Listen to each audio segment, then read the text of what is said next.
Assalamualaikum warahmatullahi wabarakatuh. Selamat datang kembali di kelas Statistik bersama saya Arif Bima Johan. Selanjutnya kita akan review apa sih pentingnya atau the importance of vision and mission bagi perusahaan. Apa pentingnya visi dan misi bagi perusahaan? Secara garis besar ada 4 ya, peran visi dan misi ini.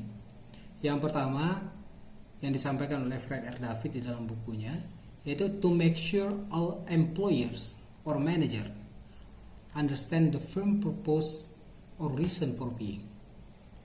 Jadi untuk memastikan agar semua karyawan dan manajer itu memahami tujuan perusahaan dan mengapa perusahaan harus eksis. Nah, pemahaman ini penting untuk membuat semua individu yang ada di dalam organisasi, semua individu yang ada di dalam perusahaan bergerak mengarah kepada satu tujuan yang sama dengan nilai yang sama. Dengan nilai-nilai maksudnya, dengan nilai-nilai filosofis yang sama. Saya ambil contoh misalnya ya, salah satu perusahaan ingin menjadi perusahaan yang terbesar di Indonesia. Toko sepatu Anda tadi, pabrik sepatu Anda tadi misalnya. Ingin menjadi yang terbesar di Indonesia. Itu cita-citanya. Sehingga semua orang berupaya untuk membesarkan perusahaan ini. Besar dalam artian segmentasinya. Bisa jadi besar dalam artian ukuran perusahaannya. Tapi biasanya besar identik dengan cakupan area geografis yang dilayani oleh perusahaan atau pangsa pasar yang mampu diperoleh oleh perusahaan. Itu maknanya besar. Perusahaan yang besar berarti perusahaan yang mampu memiliki pangsa pasar yang besar.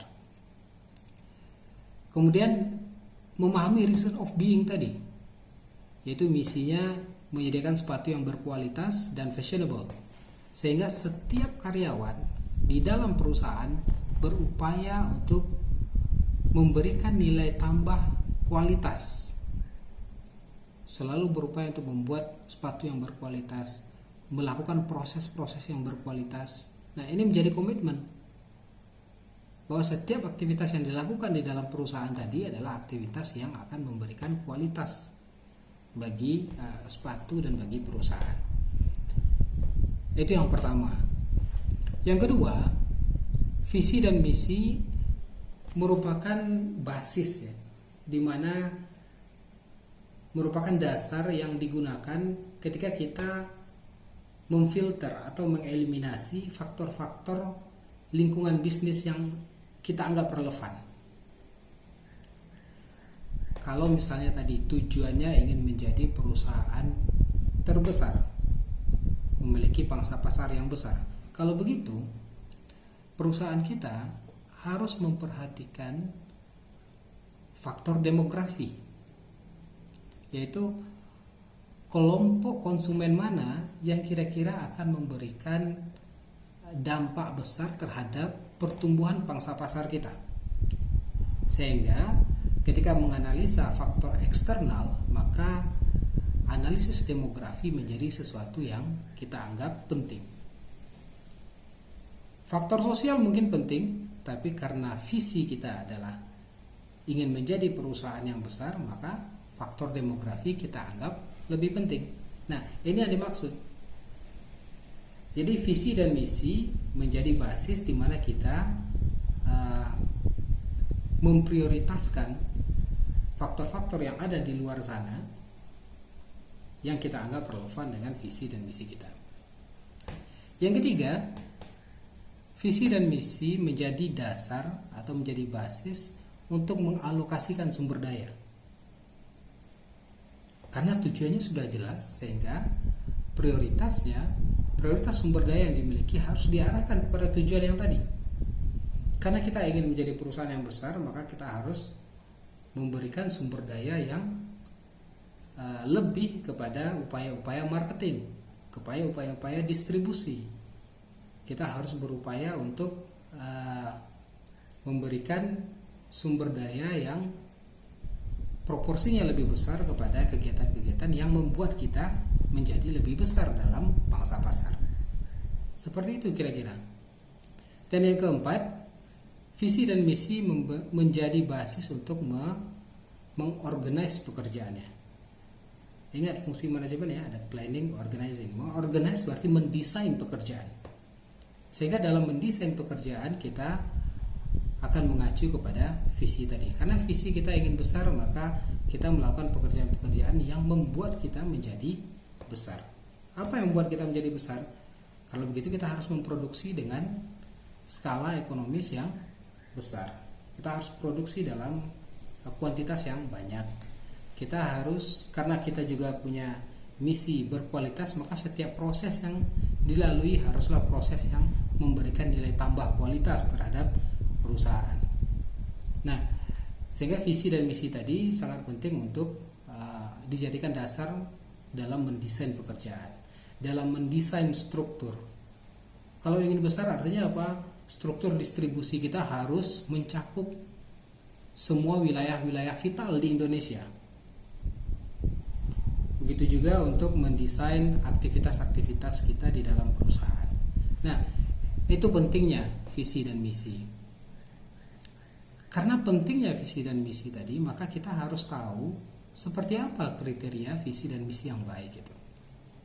Sebenarnya kalau kita baca beberapa literatur dan beberapa buku ya, ada banyak kriterianya. Ada yang menggunakan SMART kriteria,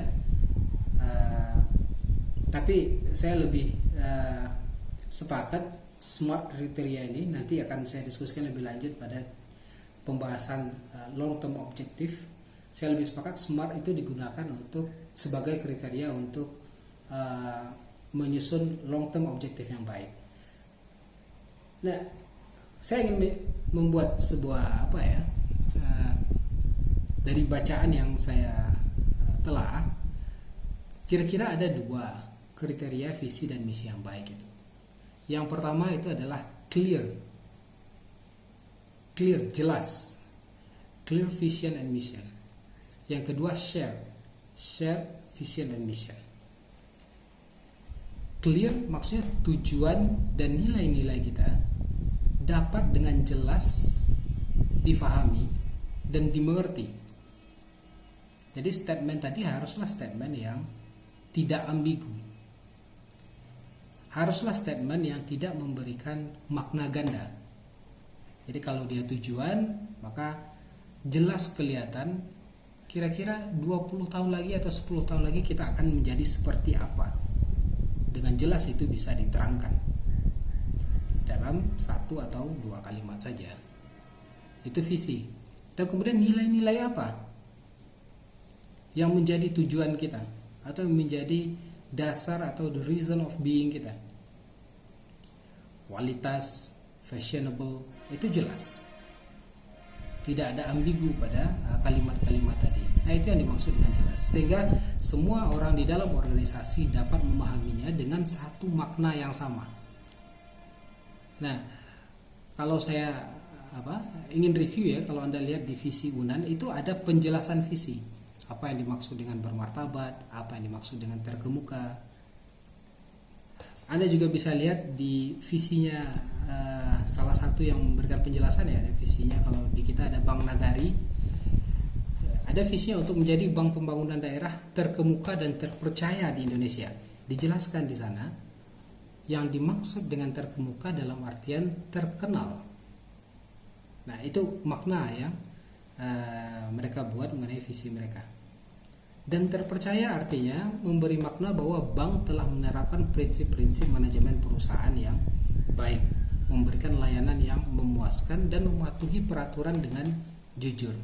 Jadi ada penjelasan visi di sana. Nah, ini yang dimaksud dengan clear vision and mission.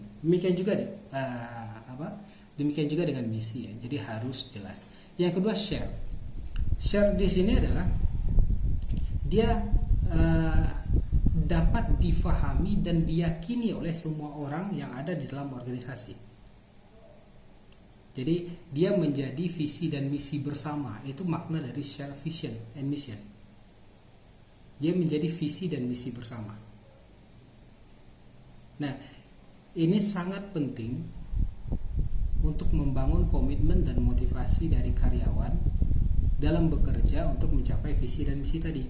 Kenapa? Karena visi dan misi ini adalah visi dan misi bersama. Dia adalah milik bersama.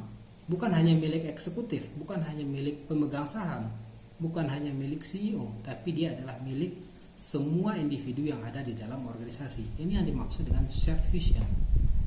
Jadi visi yang dimiliki secara bersama-sama oleh semua anggota organisasi.